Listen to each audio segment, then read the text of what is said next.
같이 한번 따라합니다. 주의 특성과 죄에서의 해방.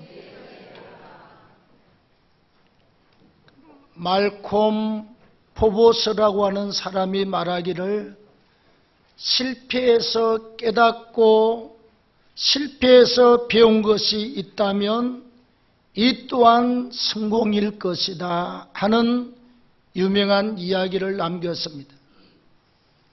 우리 인생이 살아가면서 실패를 하지 않는 사람은 없습니다.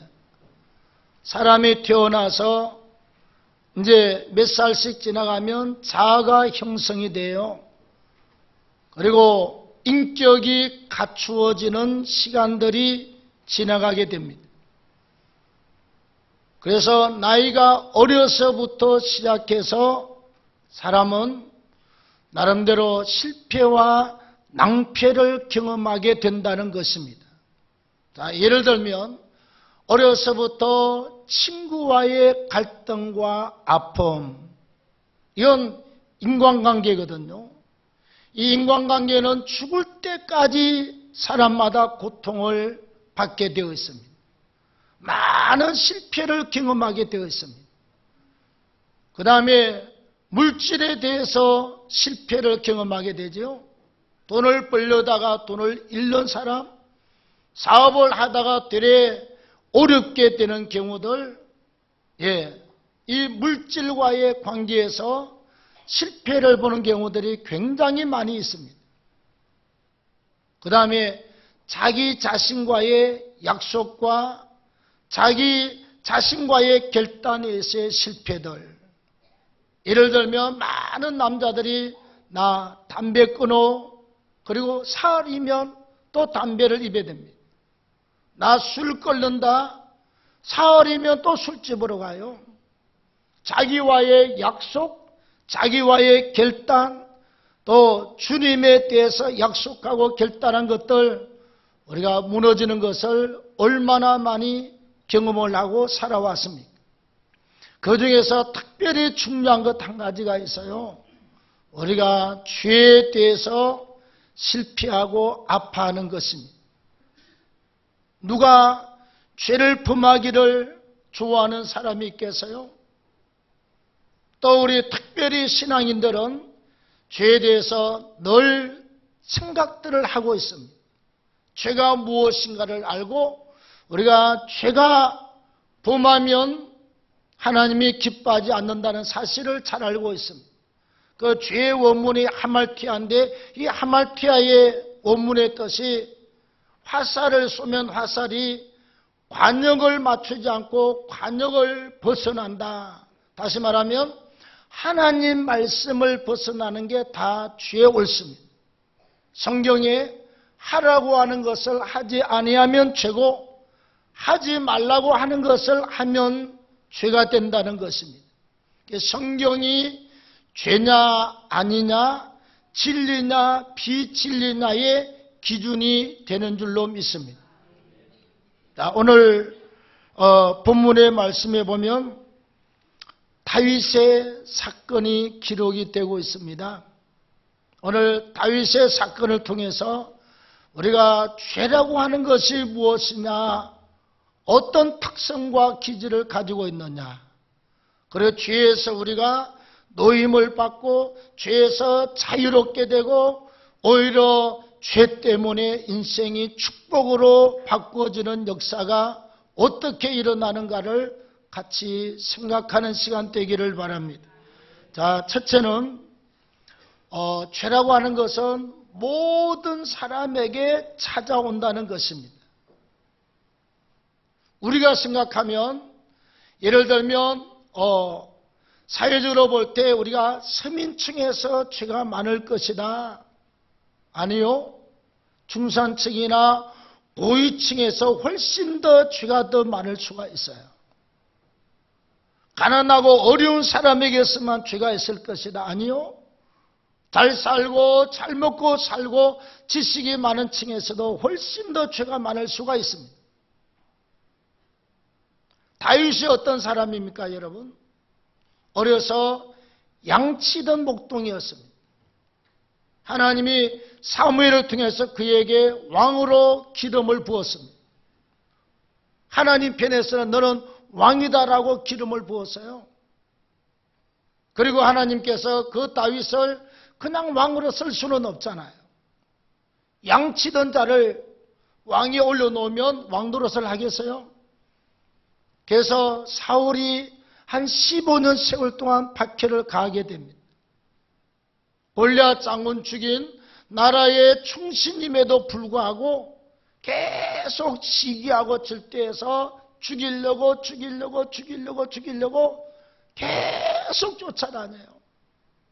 다윗 입장에서는 정말 아주 그냥 미칠 정도로 그렇게 날마다 생사의 위협을 당하고 늘 춥고 배고프고 헐벗고 어마어마한 고통을 당하게 됩니다. 다시 말하면 연단을 충분히 받았습니다. 다윗은 시편 55편 17절에 내가 저녁과 아침과 정오에 탄식하며 부르짖고 기도할 때 하나님이 내 소리를 들으신다. 하루에 3번씩 기도하면서 연단의 세월을 잘 그쳤던 사람이지요. 그런데 다윗이 어떤 실수를 하게 되느냐? 우리아의 아내를 범하고 그리고 우리아 밧세바의 남편을 전쟁터에서 죽게 하는 이 일을 하게 되는 것입니다. 우리가 볼 때는 절대로 해야 될 사람도 아니고 신앙적인 연륜이 해야 될 사람이 아님에도 불구하고 그런 간음죄를 범하고 살인죄를 범하게 된 것입니다.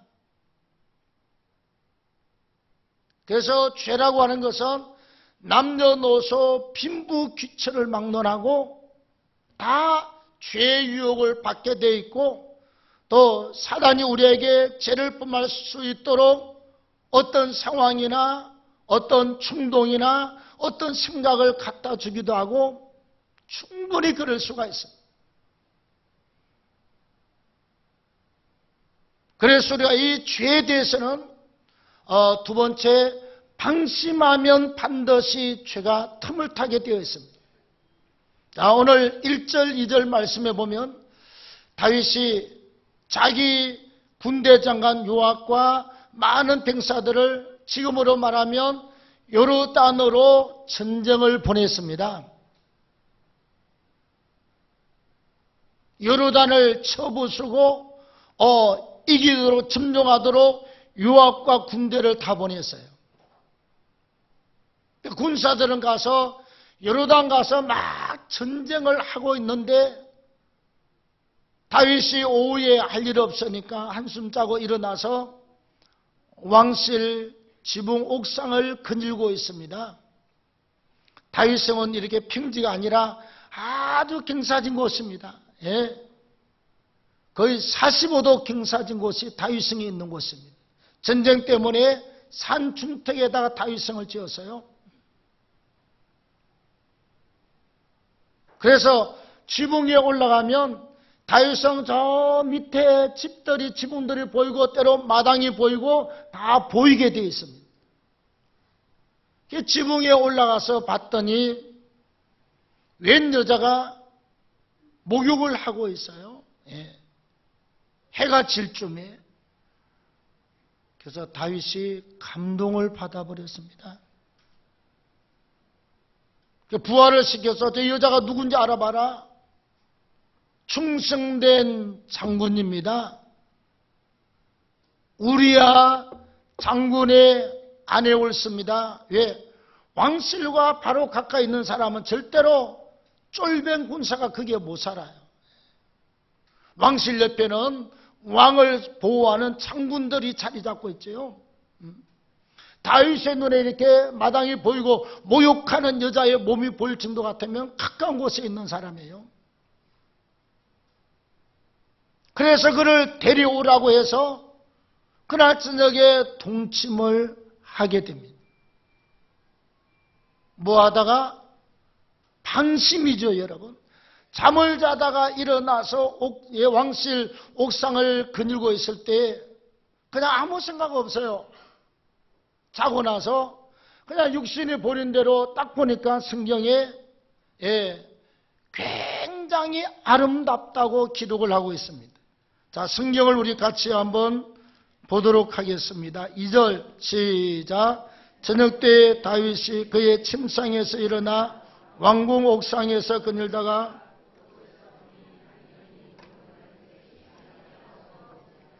한 여인이 목욕하는데 뭐하더라? 심히 아름다웠더라.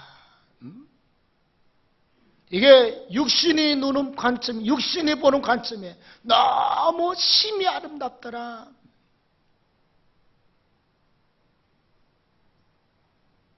그랬을 때 우리가 기도하고 무장된 사람들은 어이구 주님 못 볼 걸 봤습니다.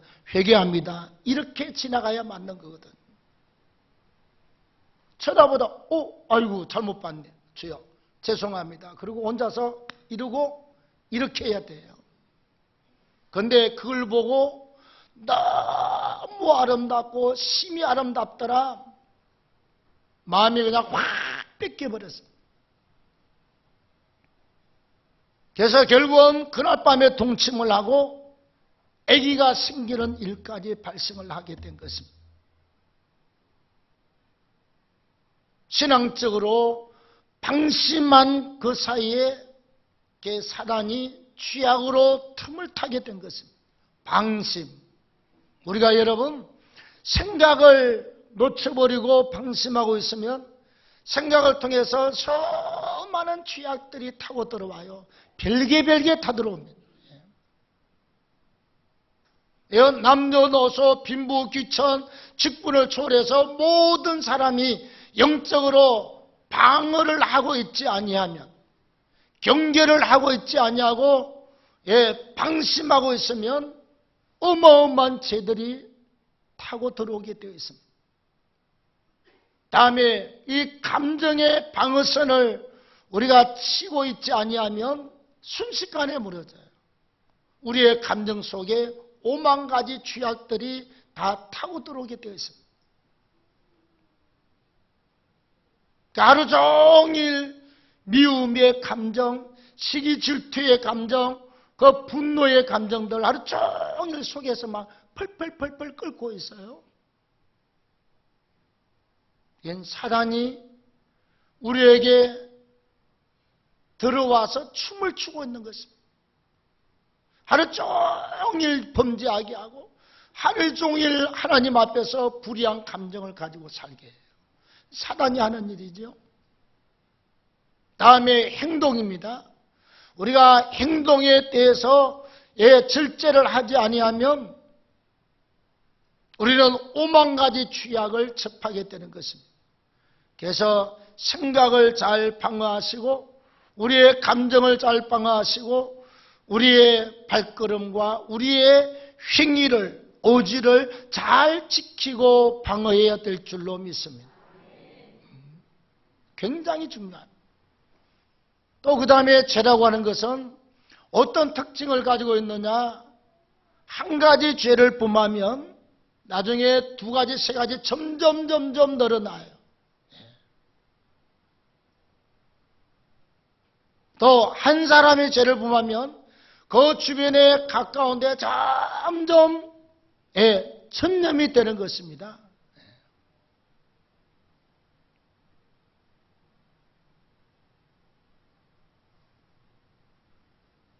제가 아주 어렸을 때 학교 다닐 때 방학 때 집으로 왔는데 웬 친구가 도시에서 그 술집에 가서 DJ를 하면서 우리 보고 뭘 갖다 이렇게 피워보라고 그래요. 그게 뭔지 몰랐어요. 피웠습니다. 그런데 사람이 빙글빙글 도는 게 뭔지 그냥 이상했어요.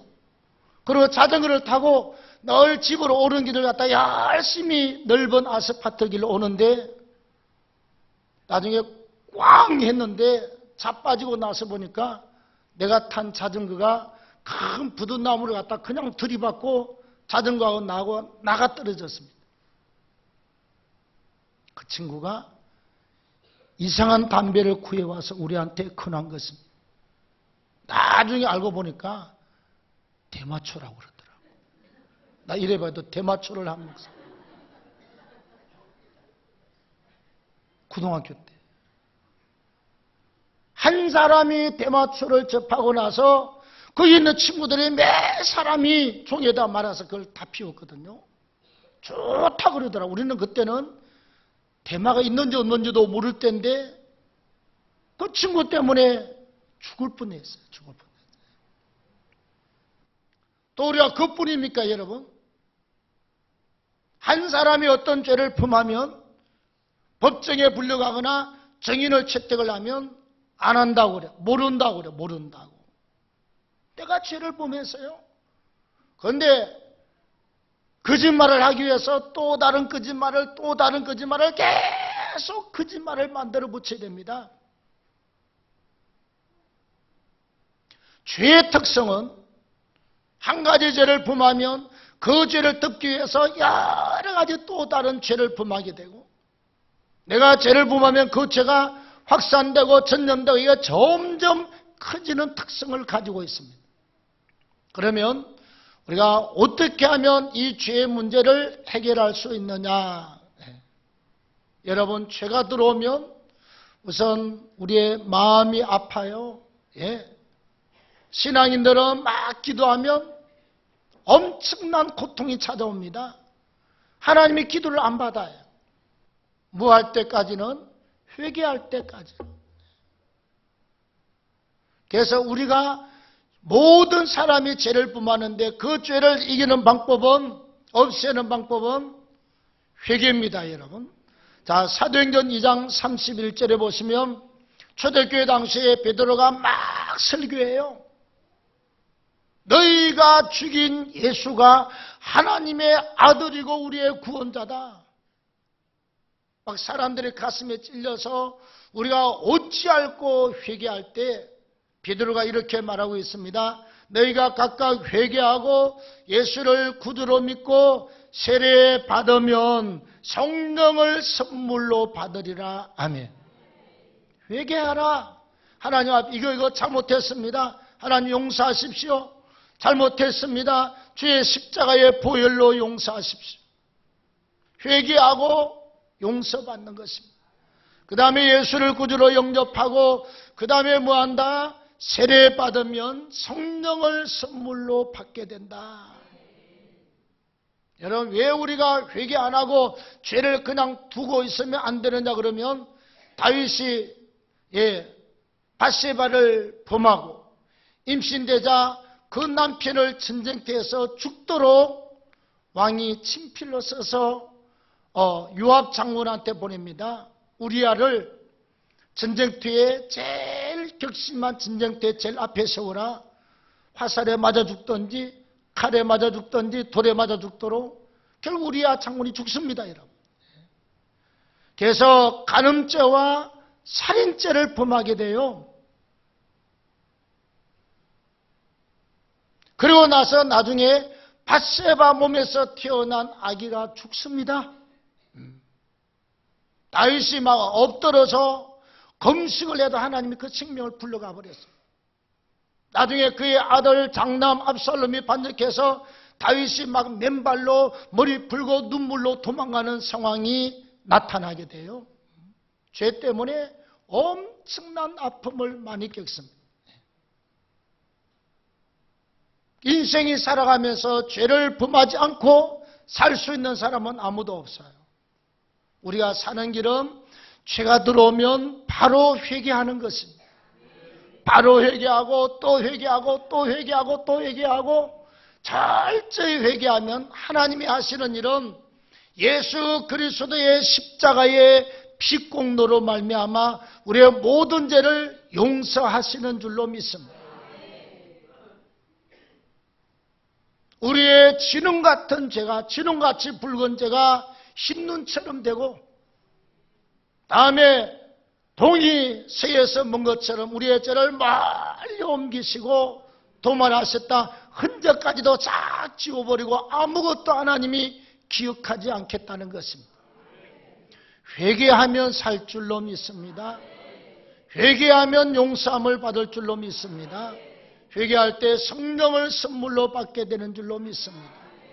그래서 죄의 결과와 아픔과 고통이 너무 크기 때문에 빨리 회개하고 또 한 가지 해야 될 게 있어요. 우리가 회개하고 나도 죄에 대한 흔적들이 굉장히 많이 남아 있습니다. 여러분 옛날에 지었던 죄 생각 안 납니까? 전 생각 다 나요.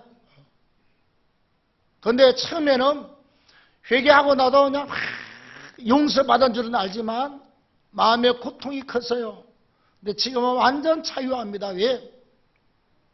35년을 넘도록 회개하는 가운데서 우리가 옛날 지었던 허물과 죄보다 더 큰 믿음과 봉사로 주께 드리면 죄는 용서받았지만 늘 우리 마음속에 남아있는 그 죄성, 허물들, 그 흔적들이 덮여지는 줄로 믿습니다.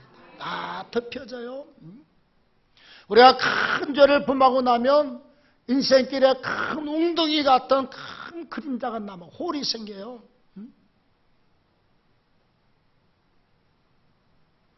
그 내 인생을 힘들게 하고 내 인생을 고통스럽게 하고 내 인생을 갖다 그냥 빨아당겨서 잘못되게 하는 그게 아주 홀 같은 것입니다.